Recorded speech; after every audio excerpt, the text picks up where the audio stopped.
everyone and welcome to the channel Bharat the learning spot.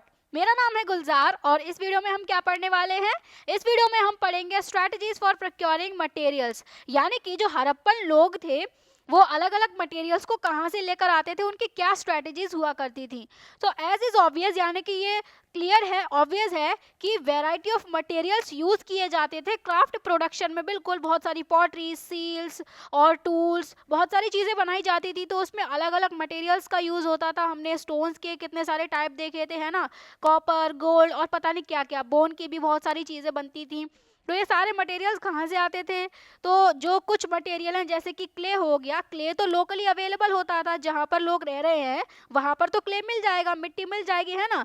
लेकिन कुछ ऐसे स्टोन है, कुछ टिम्बर है, टिम्बर होती है, लकड़ी ही होती है टिम्बर, लेकिन ये जो है वो प्रोसेस्ड लकड़ी होती है। जैसे इसको ना इस तरीके से बीम में बना लिया जाता है, इस तरीके से, तो वो होती है टिम्बर। और कुछ ऐसे मेटल हैं जिनको जो एलुवियल प्लेन है उसके बाहर से मंगाना पड़ता था। एलुवियल प्लेन का यहाँ पर मतलब है जो इंडिया, पाकिस्तान, मतलब ये वाली जो सिविलाइजेशन है, इंडस वैली सिविलाइजेशन, ये जितने एरिया में फैली हुई थी वो एलुवियल प्लेन था।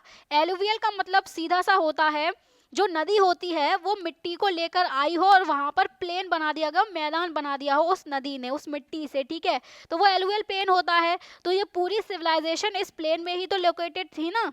जैसे ये जो पाकिस्तान है, इंडिया है, ये वाला पार्ट इतना जो पूरा है ये एलुवियल प्लेन है इंडस रिवर का, ठीक है। तो इसके बाहर से, यानी कि इंडिया पाकिस्तान के बाहर से और कहीं दूर दूर से भी ये बहुत सारे मटेरियल्स मंगाया करते थे। तो आर्कियोलॉजिस्ट को कुछ टेराकोटा टॉय मॉडल्स मिले हैं बुलक कार्ट्स के। बुलक कार्ट्स यानी कि बैलगाड़ी जो होती है, जैसे इस फोटो में दिखाया गया, ये टेराकोटा बुलक कार्ट है, ठीक है। तो एक खिलौने टाइप में मिला है, तो इससे क्या पता चलता है कि ये एक इम्पॉर्टेंट मीन्स होगा ट्रांसपोर्टिंग गुड्स एंड पीपल, यानी कि जो भी गुड्स होंगे, गुड्स मतलब कोई भी प्रोडक्ट, कोई भी चीज़ जो है, ठीक है, जैसे पॉटरी हो गई और बहुत सारी चीज़ें जो हड़प्पन लोग इधर उधर भेजते होंगे, उनकी ट्रेड करते होंगे, और लोग भी तो जाते होंगे ना, इधर से उधर, एक जगह से दूसरी जगह जाते होंगे, तो लोगों को और गुड्स को ट्रांसपोर्ट करने का एक इम्पॉर्टेंट मीन ये बुलक कार्ट भी रही होंगी। लेकिन ये बुलक कार्ट जो है वो लैंड रूट्स पर ही तो चल सकती है ना, लैंड पर तो बुलक कार्ट चल जाएंगी। लेकिन इसके अलावा जो हड़प्पन लोग थे वो रिवराइन रूट्स भी यूज करते थे। रिवराइन रूट्स यानी कि जो रिवर के रूट्स होंगे, ठीक है। रिवर का रूट कौन सा है? जो इंडस रिवर है और उसकी बहुत सारी ट्राब्यूटरीज हैं। ट्राब्यूटरीज होता है जो छोटी छोटी नदियां होती हैं वो एक बड़ी नदी में आकर मिल जाती हैं, वो होती है ट्राब्यूटरी। तो इंडस की, जैसे इंडस इस तरीके से बहकर जाती है इंडिया से और पाकिस्तान से, तो इसमें बहुत सारी नदियां आकर मिलती हैं, झेलम, चिनाब, रावी, सतलज जैसी बहुत सारी नदियां हैं। तो ये जो छोटी छोटी नदियां होती है ना, इनको बोला जाता है ट्राब्यूटरीज, ठीक है। तो इंडस और उसकी ट्राइब्यूटरीज के भी कुछ रिवराइन रूट्स थे जिनको हड़प्पन लोग यूज करते थे। इसके साथ साथ में कुछ कोस्टल रूट्स भी थे। कोस्टल रूट्स यानी कि समुद्र के किनारे वाले जो होंगे, मतलब समुद्र का रास्ता यूज करेंगे, मतलब कोस्ट से निकलेंगे, समुद्र के किनारे जाएंगे और दूसरी जगह पर पहुंच जाएंगे कोस्ट के ही थ्रू। जैसे यहाँ से अगर कोई निकल रहा है, ठीक है, तो ये क्या है, कोस्ट से निकलेगा, समुद्र से जाएगा और यहाँ पर पहुंच जाएगा। तो ये रूट्स भी यूज किया करते थे हड़प्पन पीपल। अब मटेरियल्स को मंगाएंगे भी तो ना हड़प्पन पीपल, तो जो मटेरियल है वो एक तो सब कॉन्टिनेंट से मंगाएंगे, सब कॉन्टिनेंट में वही अफगानिस्तान, पाकिस्तान और इंडिया आ जाएगा, ठीक है। यहाँ से मंगाएंगे, ये तो लैंड रूट हो गया। और इस सब कॉन्टिनेंट के बियॉन्ड भी, यानी कि इन कंट्रीज के अलावा भी और दूसरी कंट्रीज से, दूर दूर से भी ये मटेरियल्स मंगाया करते थे। तो Harappans procured materials for craft production in various ways, बिल्कुल अलग अलग तरीकों से क्राफ्ट प्रोडक्शन के लिए मटेरियल्स मंगाया करते थे हड़प्पन्स। फॉर इंस्टेंस, उन्होंने कुछ सेटलमेंट्स एस्टेब्लिश किए, जैसे कि नागेश्वर और बालाकोट। ये कहाँ पर एस्टेब्लिश किए थे? सी कोस्ट पर, है ना, हमने पहले भी पढ़ा है। और यहाँ पर जो शेल है वो अवेलेबल है, जैसे इंडिया में, गुजरात में यहाँ पर तो नागेश्वर है और पाकिस्तान में यहाँ पर बालाकोट है। तो यहाँ पर जो शेल है, जो शंख हुआ करते थे, वो अवेलेबल होते हैं, ठीक है। तो यहाँ पर इन्होंने ये सेटलमेंट एस्टेब्लिश कर लिया कि जो शेल वाली जो भी चीज़ें बनेंगी वो यहाँ से आ जाएंगी। और कौन सी साइट्स हैं जो एस्टेब्लिश की हड़प्पन पीपल ने? वो है शॉर्टगई। शॉर्टगई कहाँ पर है? अफगानिस्तान में। एक बार इसकी लोकेशन देख लेते हैं मैप पर। तो ये इंडिया का बॉर्डर है, राइट, इधर की तरफ इंडिया है ये वाली जो कंट्री है ये पाकिस्तान है, ये पाकिस्तान का बॉर्डर है, और ये वाली कंट्री है अफगानिस्तान। अफगानिस्तान में यहाँ पर जो रेड कलर में मार्क दिख रहा है ना, यही है शॉर्टगई। तो ये शॉर्टगई इन्होंने लोकेट किया लैपिस lazuli के बेस्ट सोर्स के पास में, यानी कि ये जो साइट है यहाँ से लैपिस lazuli आसानी से मिल सकता है। लैपिस lazuli क्या होता है? लैपिस lazuli एक ब्लू स्टोन होता है जो कि बहुत हाईली वैल्यू हुआ करता है। आज भी ये हाईली वैल्यू और उस टाइम पर भी होता था। लैपिस lazuli इस टाइप का होता है, ब्लू स्टोन, सुंदर दिखता है काफी, ठीक है। तो शॉर्टगई उसके पास में थी। और कौन सी साइट है? लोथल है। लोथल को कहाँ एस्टेब्लिश किया गया था? सोर्सेज ऑफ कार्नेलियन के पास। कार्नेलियन वही रेड कलर का जो पत्थर था, ठीक है। और ये कार्नेलियन कहाँ से मिलेगा? भरूच से, गुजरात में। गुजरात जो स्टेट है इंडिया का, वहाँ पर भरूच एक डिस्ट्रिक्ट है। उस टाइम पर तो नहीं था ना आईवीसी में, लेकिन हम आज के हिसाब से लोकेट करके बता रहे हैं इसको। तो भरूच से जो है कार्नेलियन मंगाया जा सकता था लोथल में। स्टीटाइट था, स्टीटाइट को साउथ राजस्थान से मंगाया जा सकता था और नॉर्थ गुजरात से, ठीक है। और मेटल, मेटल को राजस्थान से मंगाया जा सकता था। तो लोथल कहाँ पर लोकेटेड था? इन तीन चीज़ों के बेस्ट सोर्स के पास में, कार्नेलियन, स्टीटाइट और मेटल, ठीक है। ये सारी चीज़ें लोथल में जाएंगी। लोथल में ये सारी चीज़ें मतलब इनसे जो है कई सारे ऑब्जेक्ट्स बनाए जाएंगे, कई सारे आर्टिफैक्ट्स बनाए जाएंगे और वो अदर साइट्स को सप्लाई कर दिए जाएंगे, या फिर directly carnelian, steatite, metal raw material के रूप में अदर साइट्स को सप्लाई कर दिए जाएंगे। तो मतलब ये लोग बहुत ज़्यादा स्मार्ट थे। ऐसी ऐसी जगह पर इन्होंने साइट्स एस्टेब्लिश की जहाँ पर जो कोई रॉ मटेरियल है जिससे कोई ऑब्जेक्ट्स बनाया जा सकता है, वहाँ पर वो साइट एस्टेब्लिश कर दी इन्होंने डायरेक्टली, ठीक है। अब ये तो एक स्ट्रैटेजी हो गई कि जहाँ पर रॉ मटेरियल अवेलेबल है जिस टाइप का, वहाँ पर साइट को एस्टेब्लिश कर दो। अब इनकी दूसरी स्ट्रैटेजी क्या है रॉ मटेरियल्स को प्रोक्योर करने की? ये कुछ एक्सपेडिशंस को भेजते थे। एक्सपेडिशन क्या होता है? कुछ लोगों को किसी चीज़ की डिस्कवरी के लिए, खोज के लिए भेजना। हिंदी में ऐसे बोलते हैं अभियान, है ना। तो कुछ लोगों को भेजा जाता है कहाँ पर? जैसे कि कुछ एरिया है, खेतरी रीजन है राजस्थान का, कॉपर के लिए यहाँ पर भेजा जाता है खेतरी रीजन में। साउथ इंडिया में भेजा जाता है गोल्ड के लिए, ठीक है। तो कुछ एक्सपेडिशंस भी भेज रहे हैं जहाँ से अब ये कॉपर है, गोल्ड है, यहाँ से इस टाइप से रॉ मटेरियल आ सकता है। ये जो एक्सपेडिशंस होते थे ये लोकल कम्युनिटीज़ के साथ में कम्युनिकेशन इस्टेब्लिश करते थे। यानी कि जैसे राजस्थान में जा रहे हैं, खेतड़ी एरिया में जा रहे हैं, तो वहाँ पर अपनी कोई कम्युनिटी होगी ना, वहाँ के लोग अलग होंगे ना, उनकी लैंग्वेज, उनके रहन सहन, उनका कल्चर, सब चीज़ अलग होगी। तो उसकी लोकल कम्युनिटी से कम्युनिकेशन एस्टेब्लिश करते थे ये एक्सपेडिशंस। ये एक्सपेडिशन के जो लोग हैं वो हड़प्पन लोग हैं और कम्युनिकेशन एस्टेब्लिश करेंगे जहाँ पर ये जा रहे हैं उसकी लोकल कम्युनिटी से, ठीक है। अब इस चीज़ के एविडेंस हमें कैसे पता चले कि इन दोनों के बीच में कम्युनिकेशन था? तो जो हड़प्पन आर्टिफैक्ट्स हैं जैसे कि स्टीटाइट के माइक्रोबीट्स, हमने पढ़ा था स्टीटाइट के माइक्रोबीट्स कैसे बनते हैं। स्टीटाइट का पेस्ट बनाकर उनको मोल्ड किया जाता है, राइट।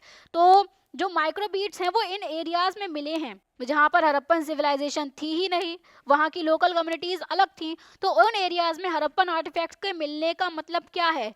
जो कि बहुत कम मिले हैं, कभी कभार मिल गए हैं एक दो। तो इसका क्या मतलब है कि हड़प्पा के लोगों और इन लोकल कम्युनिटीज के बीच में कांटेक्ट था, ये इसका एक इंडिकेटर है, ठीक है। अब जो खेतड़ी एरिया है राजस्थान का, यहाँ पर एक कल्चर था, गणेश्वर जोधपुरा कल्चर। आर्कियोलॉजिस्ट ने इसको नाम दिया है गणेश्वर जोधपुरा कल्चर। ये कल्चर एक चालकोलिथिक कल्चर था। चालकोलिथिक मतलब हिस्ट्री में सुना होगा ना, एक स्टोन एज आई थी, उसके बाद में मतलब स्टोन एज आई थी। स्टोन एज में तीन सब टाइप है उसके, पैलियोलिथिक है और मीजोलिथिक है, फिर उसके बाद में नियोलिथिक है। नियोलिथिक के बाद में आता है चालकोलिथिक एज। चालकोलिथिक एज आती है और चालकोलिथिक के साथ साथ में ही आईवीसी भी डेवलप होती है, ठीक है। धीरे धीरे ये चालकोलिथिक कल्चर जो है वो खत्म हो जाता है, लेकिन आईवीसी चलती रहती है। तो एक चालकोलिथिक कल्चर था गणेश्वर जोधपुरा कल्चर, जो आईवीसी के पैरेलल ही चल रहा था, उसके कंटेम्पररी था। तो ये कल्चर कहाँ पर था? ये खेतड़ी एरिया में था। अब इस कल्चर की अपनी एक डिस्टिंक्टिव पॉटरी थी जो कि नॉन हड़प्पन थी, मतलब हड़प्पन लोगों की पॉटरी अलग है और इन लोगों की पॉटरी, गणेश्वर जोधपुरा कल्चर वाले लोगों की पॉटरी अलग है। ये हमें देखने को मिलता है। और इन लोगों के पास में एक अनयूजुअल वेल्थ है कॉपर ऑब्जेक्ट्स की, यानी कि जो कॉपर ऑब्जेक्ट्स हैं इनके पास में बहुत ज़्यादा क्वांटिटी में अवेलेबल थी, बहुत ज़्यादा क्वांटिटी में यहाँ से कॉपर ऑब्जेक्ट्स मिले हैं, ठीक है। तो ऐसा हो सकता है मतलब खेतड़ी एरिया से ये लोग कम्युनिकेशन भी एस्टेब्लिश कर रहे हैं, कुछ हड़प्पन आर्टिफैक्ट्स भी मिले हैं और इन लोगों के पास में कॉपर ऑब्जेक्ट्स भी हैं बहुत सारे। तो ये पॉसिबल हो सकता है कि इस रीजन के जो इनहैबिटेंट्स हैं वो कॉपर को सप्लाई करते हो हड़प्पन्स को, राइट। अब ये तो हमने देख लिया कि रॉ मटेरियल्स को लैंड रूट से मंगाया जा रहा है, उसी कंट्री के अंदर, जैसे इंडिया में, पाकिस्तान में, अफगानिस्तान से मंगाया जा रहा है रॉ मटेरियल को, ये तो लैंड रूट के थ्रू मंगा लेंगे, ठीक है। लेकिन इनसे भी दूर दूर से मंगाते थे। तो अब हम देखते हैं कॉन्टैक्ट विद डिस्टेंट लैंड्स, यानी कि बहुत दूर पर जो लैंड अवेलेबल है उसके साथ में भी इनका कॉन्टैक्ट था, ये वहां से भी रॉ मटेरियल्स को मंगाया करते थे। सो रिसेंट आर्कियोलॉजिकल फाइंड्स जो हैं, आर्कियोलॉजिस्ट को जो भी चीजें मिली हैं वो ये सजेस्ट करती हैं कि कॉपर जो है वो हो सकता है कि ओमान से भी मंगाया जाता हो। एक तो खेतड़ी रीजन से मंगाया जाता था, एक ओमान से भी मंगाया जाता हो। ओमान कहाँ पर है? ये है अरेबियन पेनिनसुला, ठीक है। और ये वाली जो कंट्री है इसके जस्ट नीचे, इसकी टिप पर, इस पेनिनसुला के, ये कंट्री है ओमान, ठीक है। इसको ना थोड़ा लाइव मैप में समझते हैं ताकि पता चले कि हाँ इंडिया और उसके बीच की दूरी कितनी है। देखो सामने इंडिया दिख रहा होगा, है ना। इंडिया के वेस्ट में जाओ इस तरीके से, ये जो है वो अरेबियन पेनिनसुला है। अरेबियन पेनिनसुला के साउथ ईस्टर्न टिप पर देखो, ये जो कंट्री दिख रही है यहाँ पर, ये है ओमान। तो इंडिया से कितनी दूरी है? यहाँ पर इंडिया है, इंडिया से यहाँ तक ये ओमान है, ठीक है। तो ओमान से क्या मंगाया जाता था? यहाँ पर कॉपर मंगाया जाता था हड़प्पन सिविलाइजेशन में, ठीक है। अब हमें ये पता कैसे चला कि ओमान से कॉपर आता था? क्योंकि आर्कियोलॉजिस्ट ने केमिकल एनालिसिस किया है। किस चीज का? जो ओमानी कॉपर है और जो हड़प्पन कॉपर है, हड़प्पा में जो कॉपर मिली है और ओमान में जो कॉपर मिली है, उसका केमिकल एनालिसिस किया। यानी कि जो कॉपर है उसमें केमिकल कंपोजिशन क्या है, क्या क्या उसकी केमिकल प्रॉपर्टी है। तो उससे क्या पता चला कि ओमानी कॉपर और हड़प्पन आर्टिफैक्ट्स, हड़प्पन कॉपर, दोनों में निकल के ट्रेसेस मिले हैं। इससे क्या पता चलता है कि इन दोनों के, ओमानी कॉपर के और हड़प्पन कॉपर का, एक कॉमन ओरिजिन था। यानी कि जिस टाइम पर हड़प्पन सिविलाइजेशन चल रही थी उस टाइम पर ओमान के यहाँ से जो है वो कॉपर मंगाया जाता था हड़प्पन सिविलाइजेशन में, ठीक है। अब ओमान और हड़प्पन सिविलाइजेशन के बीच में जो कॉन्टेक्ट था उसके अदर ट्रेसेस भी हैं। जैसे एक डिस्टिंक्टिव टाइप ऑफ वेसल मिला है। कौन सा वेसल? एक लार्ज हड़प्पन जार मिला है coated with thick layer of black clay. यानी कि एक हड़प्पन जार है इस टाइप से और उसके चारों तरफ जो है वो एक ब्लैक क्ले लगा दी गई है, उसकी एक मोटी परत लगा दी गई है। जैसे दिख रहा है ना काले कलर में, ऐसा लग रहा है कि ये फोटो बनाई गई है, नहीं, ये रियल जार है। ये कहाँ से मिला है? ये ओमानी साइट्स से मिला है। तो हड़प्पन जार वहाँ क्या कर रहा था? इससे क्या पता चलता है कि दोनों के बीच में कॉन्टेक्ट था, है ना। अब इसमें थिक कोटिंग जो है, ये थिक कोटिंग की गई है, ये क्यों की गई है? क्योंकि ये लिक्विड्स के पर्कोलेशन को रोकेगी। पर्कोलेशन मतलब जो लिक्विड इसके अंदर भरा होगा वो पर्कोलेट होकर बाहर नहीं आएगा। पर्कोलेशन मतलब हिंदी में से बोलेंगे रिसाव, ठीक है। तो समझ में आ गया होगा कि ताकि पर्कोलेशन ना हो लिक्विड का, इसीलिए इसकी इतनी थिक कोटिंग की गई। लेकिन हमें ये नहीं पता है कि इन वेसल्स में क्या लाया जाता था, बट इट इज पॉसिबल कि जो हड़प्पन्स हैं वो इन वेसल्स में जो भी कंटेंट होता था, जो भी इन वेसल्स में भरा हुआ होता था, उसके बदले में वो ओमानी कॉपर लेकर आते थे। तो एक्सचेंज होता था इस टाइप से, ठीक है। अब मेसोपोटामियन टेक्स्ट जो हैं, अब पहले मेसोपोटामिया समझ लो। यहाँ पर चल रही थी Indus valley civilization, India, Pakistan, Afghanistan में, ठीक है। और ये जो अरेबियन पेनिनसुला अभी हमने देखा, इसके जस्ट ऊपर जाओ, ये जो बीच वाला पार्ट है ये है मेसोपोटामिया। यहाँ पर मेसोपोटामियन सिविलाइजेशन चल रही थी। आईवीसी के कंटेम्पररी ही है ये, ठीक है। तो आईवीसी की स्क्रिप्ट को हम नहीं समझ पाए, लेकिन मेसोपोटामिया के टेक्स्ट को हमने समझ लिया है, पढ़ लिया है। तो मेसोपोटामिया के टेक्स्ट जो हैं वो डेटेबल हैं 3rd मिलेनियम बीसी। मिलेनियम क्या होता है? मिलेनियम होता है 1000 ईयर्स का टाइम पीरियड। तो 3rd मिलेनियम बीसी का यहाँ पर मतलब है लगभग 3000 बीसीई। बीसीई का मतलब तो पता होगा ना, बिफोर कॉमन एरा। जो जीरो से पीछे की बात हो रही है 3000, लेकिन अगर हम आज की डेट से लेंगे, जैसे 2025 चल रहा है, ठीक है। तो 0 से 2025 हम इधर में आ गए, 2025 साल इधर हो गई, और यहाँ से 3000 बीसी इधर हैं। तो टोटल कितनी हो गई? 2025 और 3000, लगभग 5025 सालों पहले के जो टेक्स्ट हैं मेसोपोटामियन टेक्स्ट, ठीक है। तो ये टेक्स्ट क्या बताते हैं कि जो कॉपर है वो एक रीजन से आता था जिसका नाम है मगान। मगान शायद ओमान का ही पुराना नाम था। जो आज के टाइम पर जो कंट्री ओमान है, यहाँ पर जो देखने को मिलती है, इसका पुराना नाम था मगान। यहाँ पर ये मगान मेंशन्ड है, राइट। और इंटरेस्टिंगली जो मेसोपोटामियन साइट्स पर जो कॉपर मिला है ना, उसमें भी निकल के ट्रेसेस हैं। यानी कि ये क्या बोल रहे हैं मेसोपोटामियन टेक्स्ट? पहली बात तो ये कह रहे हैं कि जो कॉपर आता था वो मगान से आता था। मगान ओमान का पुराना नाम है, ठीक है। और मेसोपोटामिया, यहाँ पर जो कॉपर मिला है मेसोपोटामियन साइट्स में, उसमें भी निकल के ट्रेसेस थे। तो इससे क्या पता चल रहा है कि यहाँ से कॉपर यहाँ पर जा रहा है और यहाँ से कॉपर यहाँ पर भी जा रहा है। तो इन दोनों के कांटेक्ट थे, इसका भी कांटेक्ट था, इसका भी कांटेक्ट था इस रीजन से, ठीक है। अदर आर्कियोलॉजिकल फाइंड्स जो मिली है, जो लॉन्ग डिस्टेंस कॉन्टैक्ट्स की ओर जो है वो इशारा करती हैं, यानी कि हड़प्पन पीपल का लॉन्ग डिस्टेंस लैंड से कांटेक्ट था। उसमें क्या क्या चीज़ें हैं? उसमें है हड़प्पन सील्स, वेट्स हैं, वेट वही बाट जो होते हैं, है ना, वजन तोलने के लिए। डाइस है, डाइस जैसे देखा होगा लूडो जब खेलते हैं तो उसमें डाइस होता है ना, तो उस टाइप का एक डाइस, और बीट्स। तो इन सारी चीज़ों से भी पता चला है कि हड़प्पन लोगों का यहाँ से कांटेक्ट था, क्योंकि हड़प्पन सील्स, उनके वेट्स, उनके डाइस, उनके बीट्स वो यहाँ पर भी मिले हैं, ठीक है। अब इस कॉन्टेक्स्ट में ये ध्यान देने वाली बात है कि मेसोपोटामियन टेक्स्ट कुछ रीजन्स के साथ में कॉन्टेक्ट को मेंशन करते हैं। कौन कौन से रीजन है? दिलमुन है, इस मैप में अगर देखें तो दिलमुन ये वाला रीजन है, ठीक है। दिलमुन जो है वो बहरेन का नाम हो सकता है, पुराना नाम। बहरेन कहाँ पर है? यहीं पर ही एक आइलैंड है बहरेन। प्रेजेंट मैप पे देखते हैं तो ये बहरेन दिख रहा होगा, है ना, ये यहाँ पर नहीं है, ये यहाँ पर, ये जो रेड कलर में छोटी सी डॉट है ना, यही बहरेन का आइलैंड है, ये एक कंट्री भी है। तो दिलमुन से यानी कि बहरेन से इनका कांटेक्ट था मेसोपोटामिया का। मगान से था, मगान ये वाला रीजन। मेलुहा से था, मेलुहा ये वाला रीजन जो मेन लैंड है आईवीसी का, राइट। तो ये जो सारे नाम है, दिलमुन, मगान, मेलुहा, ये पॉसिबली हड़प्पन रीजन के ही नाम थे।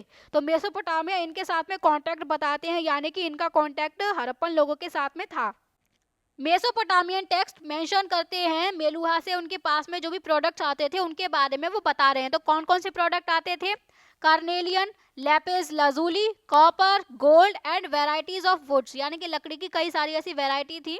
तो ये सारे इन मेसोपोटामिया वाले लोगों को रिसीव होती थी, ठीक है। यानी कि इनका ट्रेड इनके बीच में चलता था, मेलुहा और मेसोपोटामिया के बीच में। मेलुहा कौन सा रीजन है?